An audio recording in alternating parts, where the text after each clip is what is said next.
possible to work with the Miss Grand International organization. They only care about money. Like, I kick you out. We are terminate you. You will never beautiful from inside. Bakit biglang niligwak si Rachel Gupta as Miss Grand International 2024? Kaya kukunin natin yung summary from Rachel's side at yung side ni Nawat from Miss Grand International Organization. Nagulantang ang lahat ng mga pageant community nang magbigay ng statement ang Miss Grand International Organization na tinatanggal na nila si Rachel Gupta as the reigning Miss Grand International winner noong 2024. So ang mga kabaklaan, tinignan nila yung page ni Miss Grand International Queen na si Rachel Gupta at nagbigay siya ng statement na officially she is now stepping down as the reigning queen. Pinanood ko yung live statement ni Rachel and mukhang ang dami niyang pointers na naguluhan tayong lahat. Tapos sinamarize pa nga ng Missology pero ang haba pa rin. Pero iisa lang ang meaning niyan. Laki sa yaman kasi at mukhang elitista family si Rachel. Kaya nung nanalo siya, hindi niya ina-expect na overwhelming pala ang roles and responsibilities ng pagiging Miss Grand International. So hindi niya ina-expect na ganito pala ang gagawin. So lumabas yung pagka-prinsesa niya. So etong pag-uugaling ito, hindi nagustuhan ng Miss Grand International Organization. We are terminate you. We terminate you first. I kick you out. You never beautiful from inside. Coming to sue me, please. Oh, she thinks she's so famous. It's very difficult to find anything to you. But you complain a lot. And you complain my organization. You make a problem. A lot. I will sharing all the message to you, okay? At naglabas na nga ng mga resibo si Nawat at mahirap kalabanin ang mga maraming resibo.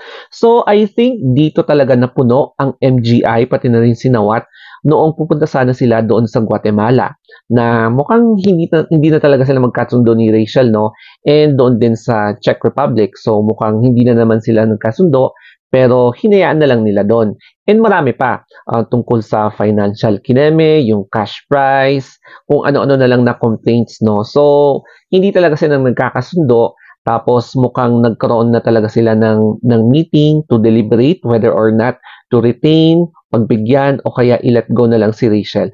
At nakapag-decide na sila na i-let go na nga si Rachel kasi mukhang hindi na talaga sila nagkakasundo.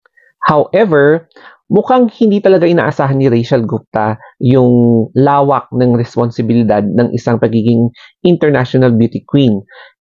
Parang this is the opposite kung ano yung naging lifestyle niya as a living luxurious na woman sa kanilang place na nakita, parang na-observe natin na ay parang lumaki siya sa mayamang angkan kaya nasanay siguro siya na palaging siya yung sinaservan or pinagsisilbihan.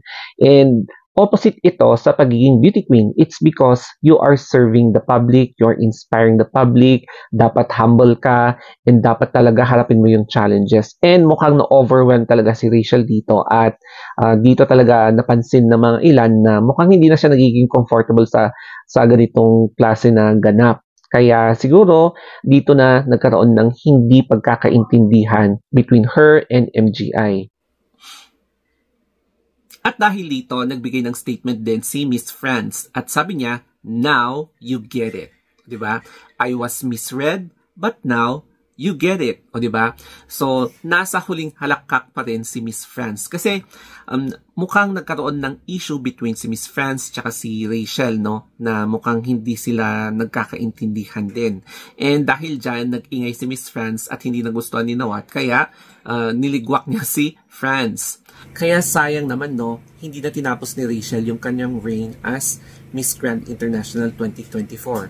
So, ibig bang sabihin yan, there is a big possibility na ia-ascend or ia-appoint si CJ Opiasa bilang first runner-up at pwedeng maging bagong Miss Grand International title holder.